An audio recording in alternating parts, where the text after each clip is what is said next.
Let me tell you a story. There was a diabetic patient who came to me that he has issues with his blood glucose control, that he takes medication as he should, he exercises as he should, but all the time his blood glucose is high.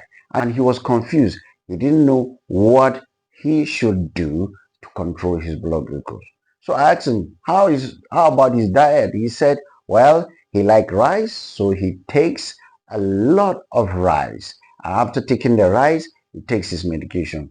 But he's surprised that even after taking his medication, when he's checked his blood glucose, it used to be 22, 23, and he's curious that the medication should be able to take care of whatsoever he eats because he likes eating a lot. It gives me an example like it takes almost about 4 to 5 servings of rice. So, and he said that anytime he takes the rice, he feels blurry in vision, he feels tingling sensations all over his body, and he also passes urine excessively and feels excessive thirst. So I explained to him that you cannot be diabetic and be eating excessively. Though you like eating rice, you have to be careful on the amount you eat. You see, the stomach is an organ that can expand. Before eating at rest, the size of the stomach is about the size of the fist. The stomach is something or is an organ that can expand.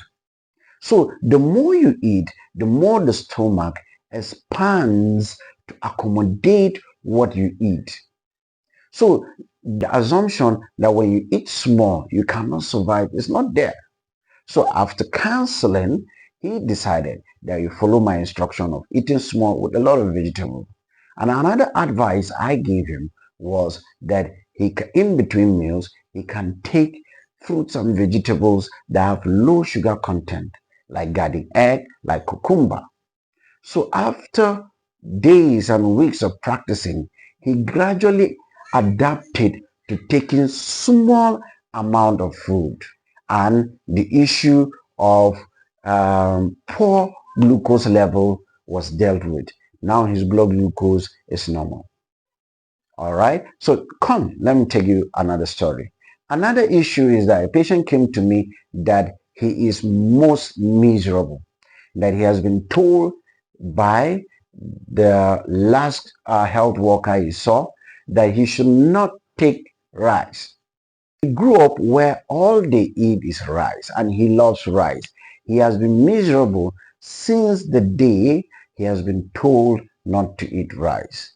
And I told him that is an incomplete information, that you can eat rice. It is how you eat the rice that matters. So I counsel him on the amount of rice that he can eat, and he should eat it with a lot of vegetable. And he left very happy.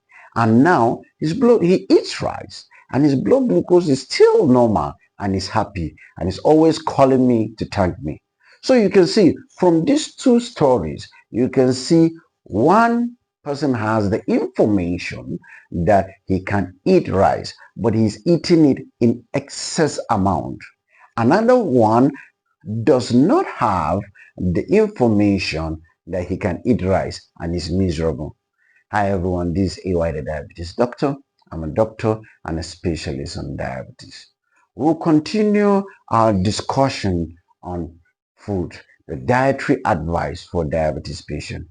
If you have been following me so far, you will notice that we have discussed a lot of things, like we discussed dates, if a diabetes patient can take dates. We discussed honey, we discussed miyan kuka, we discussed a lot of things concerning diet. So if you have been enjoying our videos on diet, kindly like, share, and click the notification bell. Whenever we have a new video, you'll be the first to watch, and you share this video so that a lot of people can see it and benefit from it. So today we are going to discuss rice. Rice is consumed by more than half of the world's population.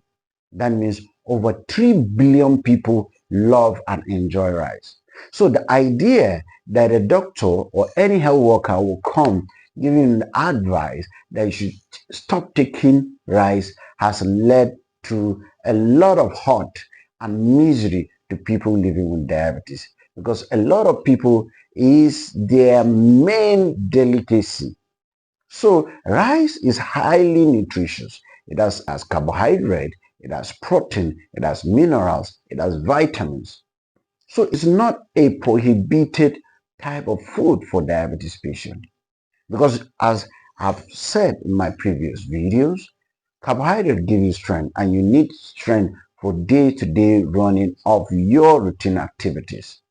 And the protein is needed for building of your body, of your structure. The vitamins, especially the vitamin A, is needed for the eye, the vitamin B for your immunity and other functions of the body.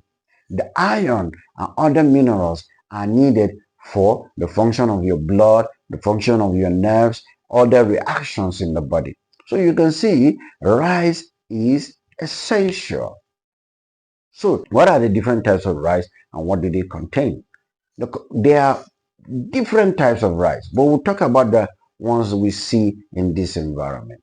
You know, there's the white rice, the brown rice, the parboiled rice, and the basmati rice. So let's begin by discussing the white rice. So the white rice contains more carbohydrate than other types of rice. It also contains least amount of fiber than other types of rice. It also has protein and other minerals.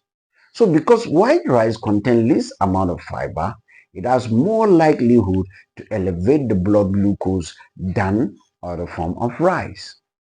We also have the brown rice. In comparison with white rice, brown rice has more fiber, so it's least likely to elevate the blood glucose. It has more protein and more vitamins. So note that if you are not diabetic and you're eating white rice, there is high likelihood, if you're consuming it in large quantity, you have increased risks of developing diabetes. While if you're consuming brown rice, research have shown that you have decreased risks of developing diabetes. Another common rice that is consumed in this environment is parboiled rice. Parboiled rice, in comparison with white rice, also has more fiber and protein than white rice. Then we talk about the basmati rice. The basmati rice is the type of rice that has the least amount of carbohydrate or sugar in it. And that's why there has been a lot of misconceptions about basmati. Some people say if you basmati churros rice, that if you are eating basmati, you can eat a lot. Let me give you a patient during the Ramadan fast who previously has been having very good glucose level, all of a sudden started having high blood glucose level. So when he came to the clinic for follow-up, I did a quick review. If he was complying with his medication, he said yes. If he was engaging in light exercise as it is advised during Ramadan, he said yes. If he was observing dietary advice, he said yes. I then asked him, what does he take during the feeding at iftar? He said he usually takes basmati rice. I said, what's the quantity? He said, since he has been told that basmati does not have sugar, it takes a lot of basmati rice. And there is the problem. Though basmati rice has less amount of carbohydrate among the different types of rice, it also has carbohydrate. So when you eat a lot of it, there is likelihood that your blood glucose will go high. So when he reduced the quantity of the basmati rice he's eating and he took it with a lot of vegetable, his blood glucose normalized. So from all I have said, the advice is you can take any kind of rice, but the issue is the quantity. It should be small with a lot of vegetables. Don't be like the first person who has an idea he can eat rice but eats a lot of it and his blood glucose was very poor.